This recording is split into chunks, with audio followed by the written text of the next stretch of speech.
கிருஷ்ண பரமாத்மா தேர் ஓட்டார், அர்ஜுனன் அங்கே நிற்கிறான், 5 குதிரைகள் வெண்குதிரைகள் பூட்டப்பட்டிருக்கிறது. இந்த ஒரு படம் ரொம்ப அழகான ஒரு காட்சி.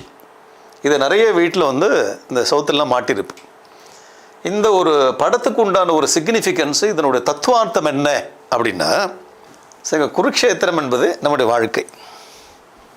நிறைய நேரத்தில் சொல்கிறேன்ல, வாழ்க்கை ஒரே போராட்டமாக இருக்குதுன்னு. குருக்ஷேத்திரம் வாழ்க்கை என்பது குருக்ஷேத்திர போர்க்களம் போன்றது. இந்த சேனைகள் 2 பக்கம் இருக்க, அந்த நன்மைகள் தீமைகள் வாழ்க்கையில். இந்த தேர் இருக்க தான் உடல். இந்த தேர் இருக்க நம்மளோட உடல் தான் தேராக இருக்கிறது.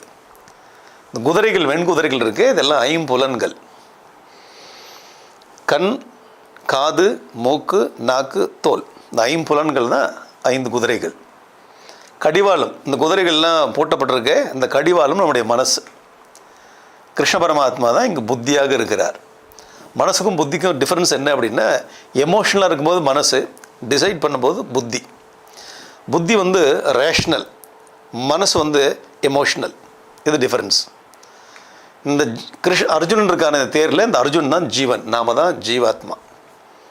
ஸோ நமக்கு இந்த தேர் போன்ற இந்த உடல், குதிரைகள் போன்ற இந்திரியங்கள், மனசு போன்ற கடிவாளம், புத்தி போன்று கிருஷ்ண பரமாத்மா. அந்த ஜீவன் தான் நாம்.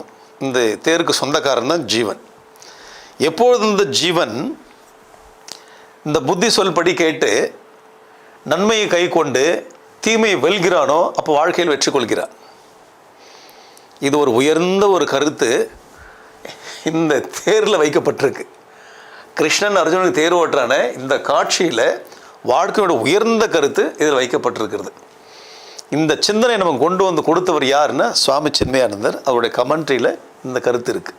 இதை நம்ம வாழ்க்கையில் எடுத்து உலகத்தில் எங்கேயுமே இப்பேற்பட்ட ஒரு படத்தை கொடுத்து படத்துக்குள்ளே கருத்து கொண்டு வைக்கிறா போல் ஒரு சிஸ்டம் எங்கேயுமே இல்லை. எவ்வளோ அழகான ஒரு கருத்து நமக்கு இந்த பகவத்கீதை படமே சொல்கிறது பாருங்க. எவ்வளோ அழகான ஒரு சிந்தனை அது.